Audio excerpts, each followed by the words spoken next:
Just wait until you hear who's drawing a ton of attention from Team Canada management. An update from the Olympic Arena in Milan and more evidence that Winnipeg is gaining momentum among NHL markets. For details on these and more, here's our insider Pierre LeBrun. Pierre, while we're asking Celebrini, Bedard, maybe both, Team Canada brass is seriously considering a guy who could bring an entirely different skill set to the roster.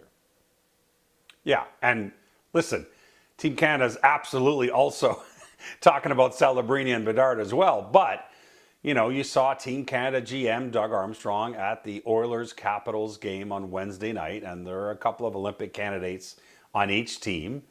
But certainly Tom Wilson is a name that has come up a lot in the conversations for Team Canada in the lead up to the Milan Olympics.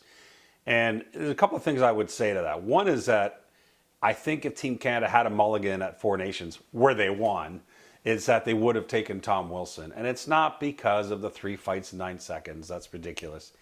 It's because of one of the things that Team Canada, I believe, talked about in the debrief of Four Nations is they once again realized how heavy and physical and hard the best on best game was at the Four Nations in all their games. And you know, just to give you an example, because I think Team USA felt the same way after Four Nations, you know, Jack Hughes, special player, superstar for Team USA, but certainly when you watched his game at Four Nations, his first experience at Four Nations, there was a sense that he got pushed out of the play at times, and it was a real learning curve for him, and I think he'll be much better at the Olympics for it. But the point being that these are the type of things that Team Canada thinks about as they try to put this roster together.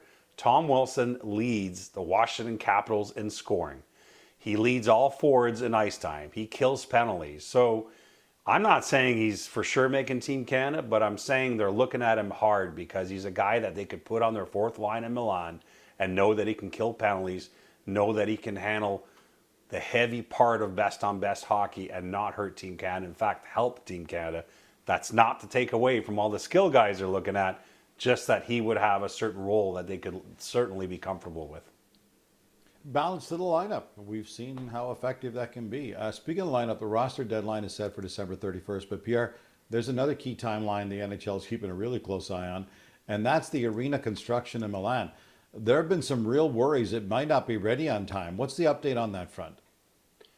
Yeah, even as late as last week after the GM's meeting in Toronto on Tuesday, Gino, as you know, Gary Bettman raised the alarm again on the arena construction. But what I can tell you is now that the NHL has had a couple of its people in Milan firsthand having an inspection there on the arena construction, I reached out to NHL Deputy Commissioner Bill Daly on Wednesday, who said, quote, "It appears that positive forward progress is being made," end quote, when it comes to the arena there. So that's good news. I think the league is a bit relieved, frankly, after getting that firsthand update from its own people on the arena construction. But Bill Daly went on to add that they're going to have to continue to monitor that progress right to the end. I reached out to the International Olympic Committee as well for comment, Gino, on Wednesday, and the reply I got from the IOC is that they stand by the statement that they sent me back in October, is that they felt that the arena would be scheduled for completion by mid-December, which is not far away.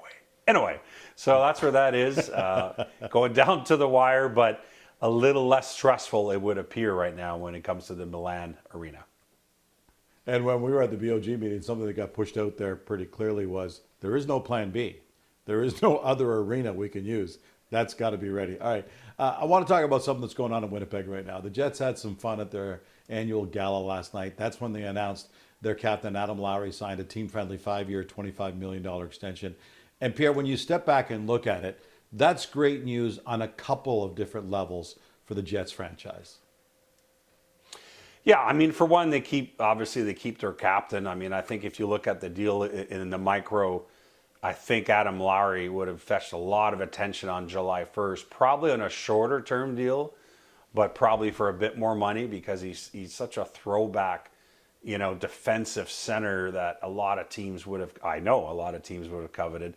On the flip side, by getting the 5 years and the total money he gets, I think that both the team and the player can feel they got a pretty fair deal out of it. But to your point on the macro and the message it sends, you know, I remember talking to Mark Chipman, the chairman of the Jets, the day after they signed Kyle Connor to that massive extension last month.